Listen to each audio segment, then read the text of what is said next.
IIFL म्हणा, भरपूर आहेत. तुम्ही अमरावतीमध्ये फिरून बघा, तुम्हाला भरपूर दिसतील. तर हे लोक पण जे तुमचा जो मेन ग्राहक होता त्याच्यावर हे लोक हमला करून राहिले. ठीक आहे.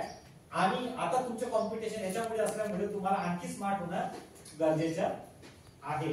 आणि ते स्मार्ट होण्यासाठी धनंजय गाडगिल म्हणा किंवा गव्हर्नमेंट ऑफ इंडिया म्हणा, मिनिस्ट्री ऑफ कॉर्पोरेशन म्हणा किंवा DCCB म्हणा किंवा STCB म्हणा किंवा नाबार्ड म्हणा, ह्या सगळ्या संस्था तुम्हाला मदत करतील.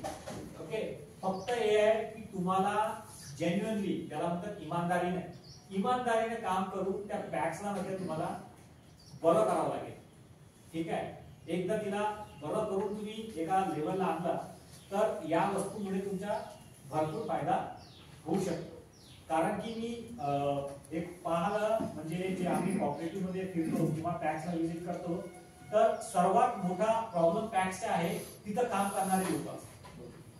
जर तिथं काम करणारे लोक चांगले असतील तर ती पॅक्स एकदम भरभराटीनं प्रगती करते. आणि जेव्हा तुम्ही त्याचे जे सेक्रेटरी आहेत किंवा जे त्याच्या बोर्डाचे लोक आहेत त्यांना सोडून जे बाहेरच्या लोकांसोबत तुम्ही बोलले की सर पॅक्स कशी आहे म्हणून, संस्था